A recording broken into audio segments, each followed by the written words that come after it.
Good afternoon. My name is Charlie Baum, and today we're going to continue our discussion of elasticity. In particular, we're going to examine how the price elasticity of demand will affect a firm's revenue.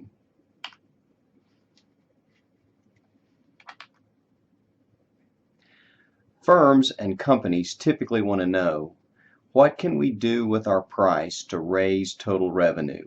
If we increase our price, will that raise total revenue? Or if we decrease our price with a sale, will that increase total revenue? Total revenue is going to be the total amount of money coming into a firm from selling its good.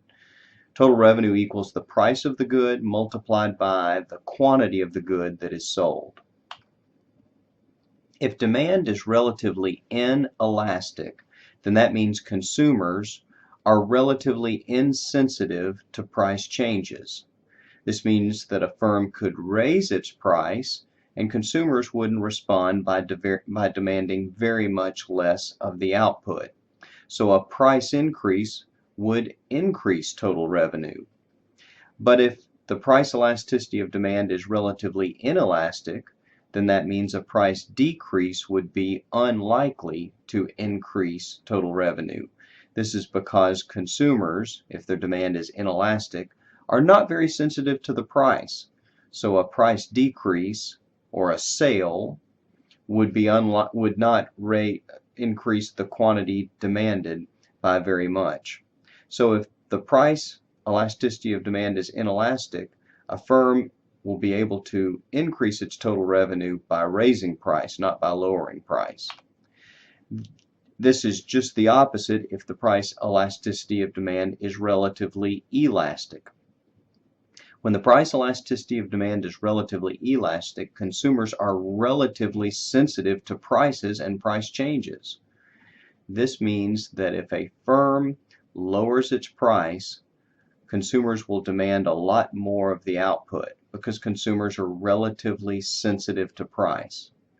But if the firm raises its price, consumers will demand a relatively large amount less of the output. This again is because if elasticity is inelastic, consumers are relatively sensitive to price changes. So if a firm wants to know how to increase its revenue and its price elasticity of demand is relatively elastic, then it's likely to increase its revenue by lowering price. Raising price instead would be likely to decrease total revenue. We'll see that in some examples.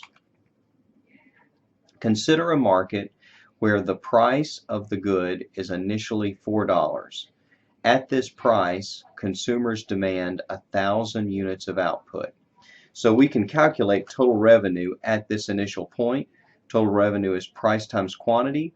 A quantity of 1,000 times a price of $4 generates total revenue of $4,000. This slide shows us a relatively inelastic demand curve. Let's consider what would happen if the firm were to lower its price. Let's suppose the firm lowers its price to $3.70. According to the graph, consumers would respond by demanding 50 more units of output. The quantity of output they would demand would increase to 1,050 units. Since demand is relatively inelastic, consumers are relatively insensitive to price. As a result, the price decrease doesn't increase the quantity demanded by that much. The quantity demanded goes up by 50. The price decrease was a 30-cent price decrease. So we might suspect that since consumers were not particularly sensitive to price changes, the price decrease will not increase total revenue. And sure enough, if we do the math, we see that at point B, total revenue equals the quantity sold, which is 1,050 units, multiplied by the price, which is $3.70. This generates total revenue of $3,885. That's less than $4,000, so this shows that when demand is relatively inelastic, a price decrease will lower total revenue. The loss from the price decrease is greater than the gain from selling more output. If this firm wanted to raise revenue, what it should do is raise its price. In this diagram, we're going to look at a demand curve that's relatively elastic. That means consumers are relatively sensitive to prices and price changes. We'll start out at point A, where the price again is $4 and the quantity demanded is 1,000. Price times quantity generates our total revenue, and we start out with total revenue of 4,000 again. Now, let's consider what would happen if this firm were to lower its price to $3.70, just as was done in the prior slide. In this slide, demand is relatively elastic. Consumers are more sensitive to price changes.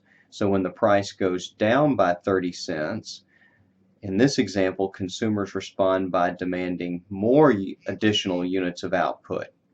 At point B, 1,200 units of output are demanded. So consumers have increased the quantity that they demand by more because in this example, they're more sensitive to price. At point B, total revenue equals the $3.70 price multiplied by the quantity being sold, which is 1,200. 1,200 multiplied by the price each unit sells for equals total revenue of $4,440. That's higher than 4,000. This shows that when demand is elastic, a price decrease will increase total revenue. Let me explain it this way. The loss in revenue from lowering price is more than outweighed by the increase in revenue from more units being sold. If this firm had instead raised price, then total revenue would have gone down because consumers are so sensitive to the price level that their quantity demanded would have decreased by a lot.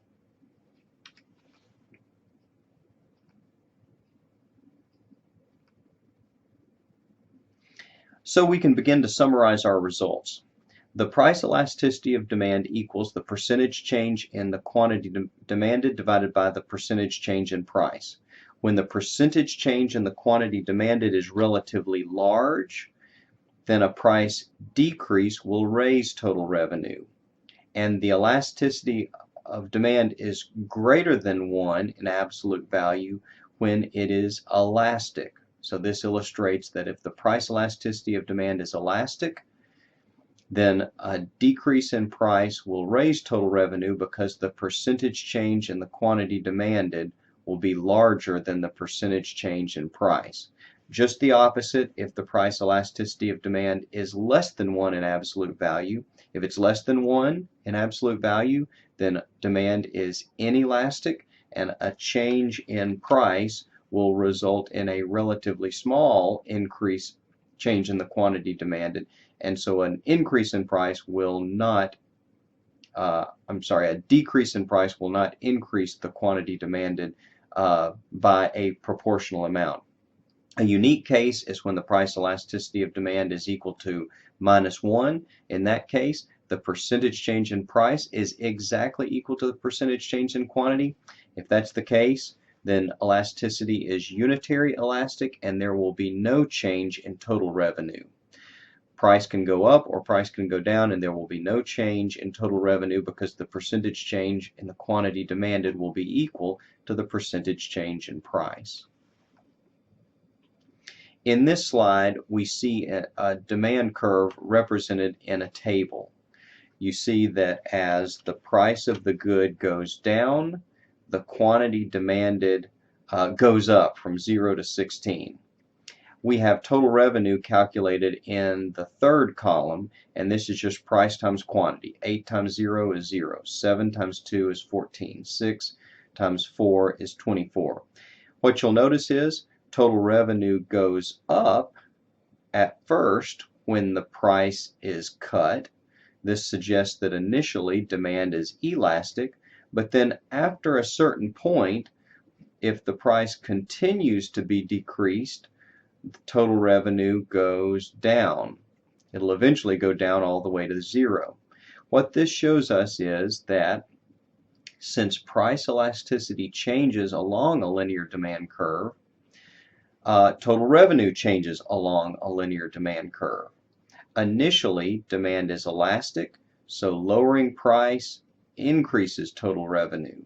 Eventually, demand becomes inelastic, so continuing to lower price will not continue to increase total revenue. Perhaps this can be seen this way. When the price is really high and demand is zero, total revenue is zero. When the price is low and demand is high, but if the price is at zero, if the price is zero, then total revenue will be zero, and so there'll be no revenue there. This slide illustrates the information in the table on our prior graph. We're showing our demand curve by plotting all of the points in that graph, and we can summarize our conclusions in that graph by pointing out that demand on the top half of the demand curve is elastic, so lowering the price level, I should say, will increase total revenue. Demand is unitary elastic at the midpoint, that's when revenue is maximized, and demand is inelastic on the lower half of the demand curve, and that shows that if we continue to raise the price, total revenue will go down. It'll eventually go down to zero because consumers won't demand, because the price will go to zero and there'll be no revenue. This chart summarizes our results. Okay, if a firm wants to raise total revenue and demand is elastic, then the firm should decrease the price level. This will increase total revenue. And if demand is inelastic, the firm can raise total revenue by increasing the price level. So I've circled the two scenarios where revenue goes up. Again, if demand is elastic, the firm should decrease the price, and if demand is inelastic, the firm should increase the price. If demand is elastic, decreasing the price increases revenue because the price decrease results in a larger percentage increase in the quantity demanded. And if demand is inelastic, the firm should increase the price level because the higher price results in a relatively small decrease in the quantity demanded. If elasticity is elastic and price goes up, revenue will go down. And if demand is inelastic and price is lowered, then revenue will go down. And of course, if demand is unitary elastic, then price changes will not affect total revenue.